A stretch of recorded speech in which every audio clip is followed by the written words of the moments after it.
For those of you who have been in my Pick'em League tournaments for years, I know many of you don't really know each other entirely. Some of you do, whether it's the Trash Talk Circle or just YouTube affiliate, or it's personal friends of mine through high school, etc., etc., or just people that I've met in my life that have just wanted to be a part of it. 'Cause they like football, and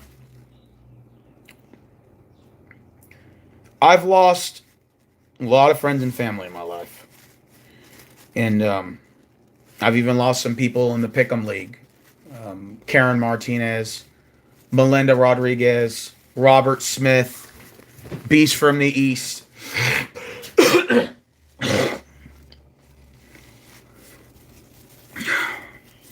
Man, this one hurts. Shirley Williams joined the NFL Pick'em League back in like 2011, something like that, 2010. Carmen gave her a shout out. Guadalajara won the NFL championship in 2011. She was the first woman ever to do so. In 2014, Shirley Williams won the NFL Pick'em League, along with Tyson Your King is Here. Now, that was the year where there was a joint champion, and the only year of the tournament champions where we had an actual joint champion. It's funny because Shirley knew Tyson Your King is Here, even though he doesn't know her, but she knew him because she watched some of his videos on YouTube. She thought he was funny. And one of the things she told me was that, how is me and Tyson Your King is Here a champion? I'm like, well, that year Tyson was in a motorcycle. Well, apparently was in some sort of vehicle accident and was paralyzed. And so what I did to honor tournament champions, I said, I'm going to go ahead and make the joint championship in honor of Tyson for y'all to split the title because both of them made the tournament champions finals.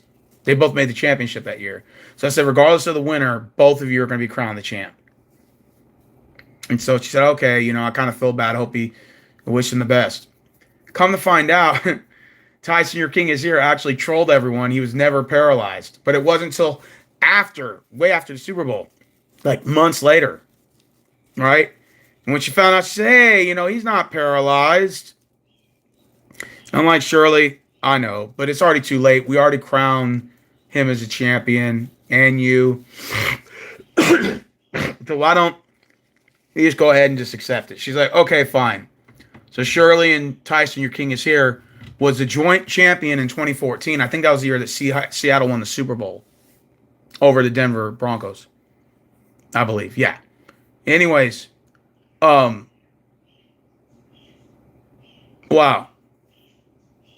It's painful because the reason why I say this, it's very hard to meet people with a genuine soul that are decent human beings. And what I meant to say, it's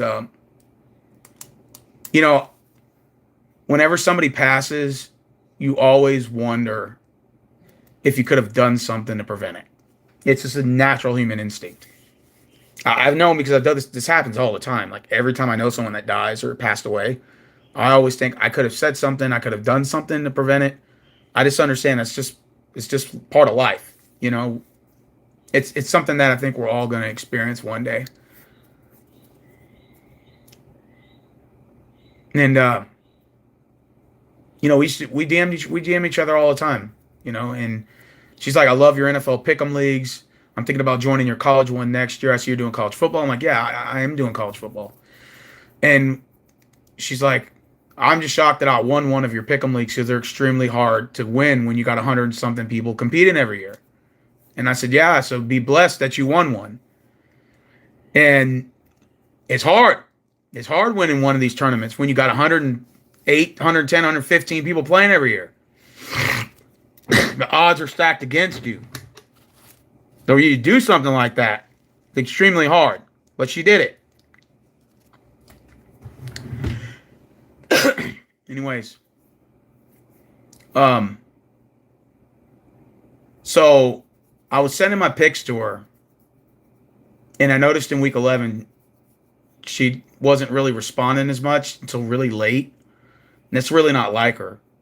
And she would say, this game's going to be hard. This game's going to be hard. You know, we talk football. And she said that she's been sick and that she hasn't had the energy to really do anything.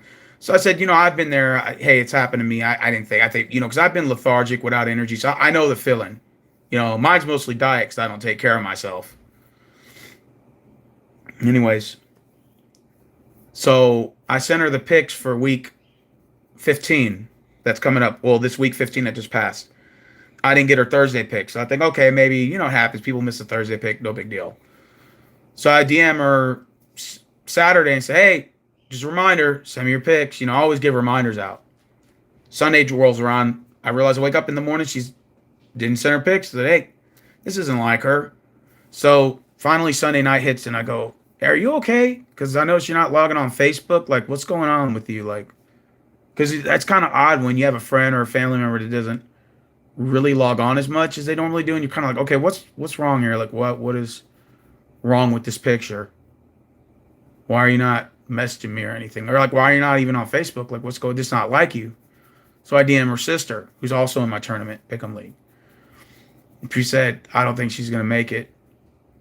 And I just said, you know, it's 7 in the morning, and mind you, I work overnight, so I knew I was a little delirious myself, and I'm like, wait a minute, I read that right? Hold on.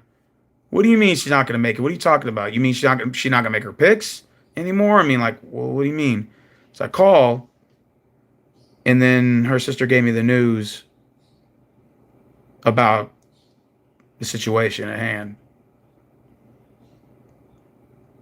And it just hit me like a ton of bricks.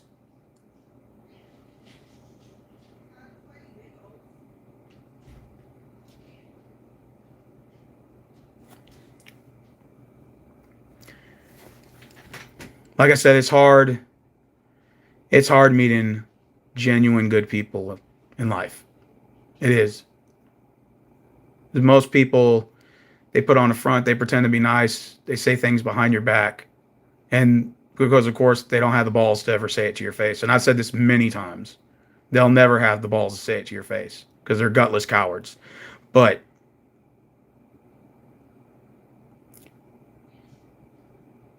some people are very genuine and are kind-hearted, just good people in general, and would never, you know, badmouth you or anything like that. You know, they're always just kind-hearted people, and it's hard meeting those types of people. It's only maybe a handful of people in your life that you'll run into, friends or family, mind you, that are actually decent human beings.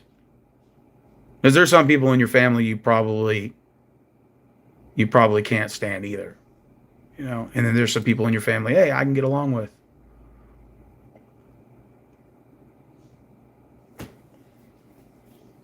She was one of those people. She was definitely one of those people. She's a genuine, kind-hearted, good soul, good human being, good person. It's very hard to come by.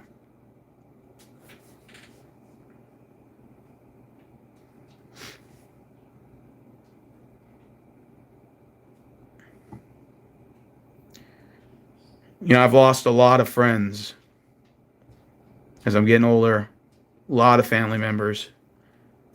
Sometimes you just tell yourself, man, why does this keep happening, you know? And then you just realize it's part of life.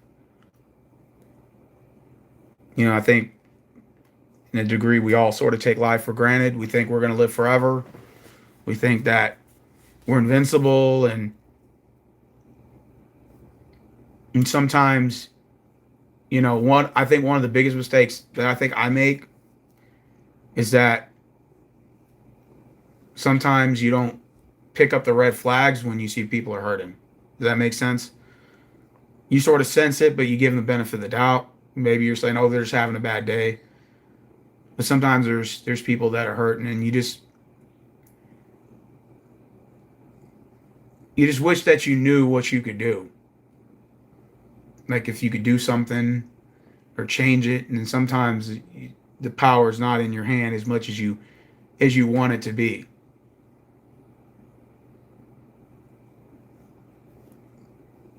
This one hurts.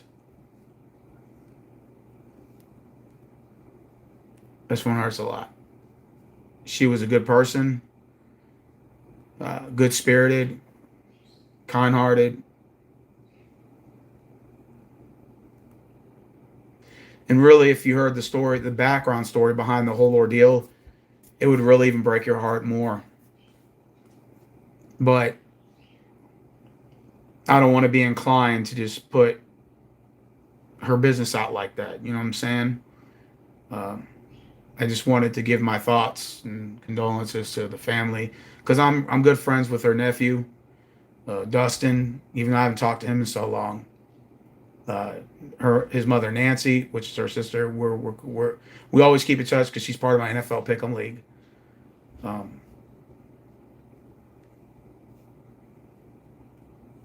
This one hurts.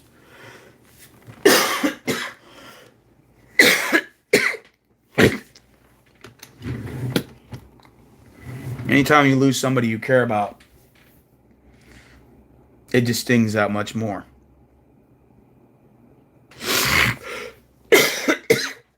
I'm getting over the flu. Still have it. I'm still battling it. But I'm a fighter. I hate getting the flu. Always around this time of the year. Just want to say rest in peace, and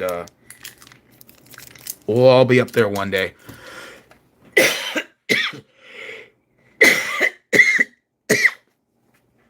Damn, this flu sucks.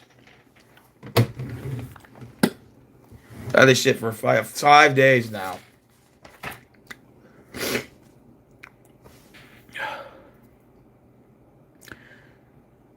Man, this stings. This hurts bad. Shirley, rest in peace. One thing I could say they can never take away is you did win my NFL Pick'em League in 2014. You won in 2014.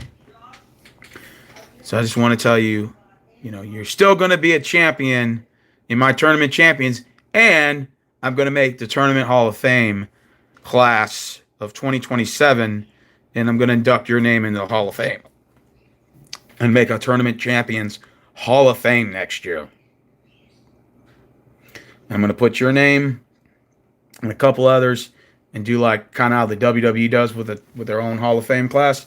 And I thought, why don't we do that for the Tournament Champions class? Why not? Right? It's only fair. But anyways, rest in peace, Shirley. Rest in paradise. We'll see you soon. Take care.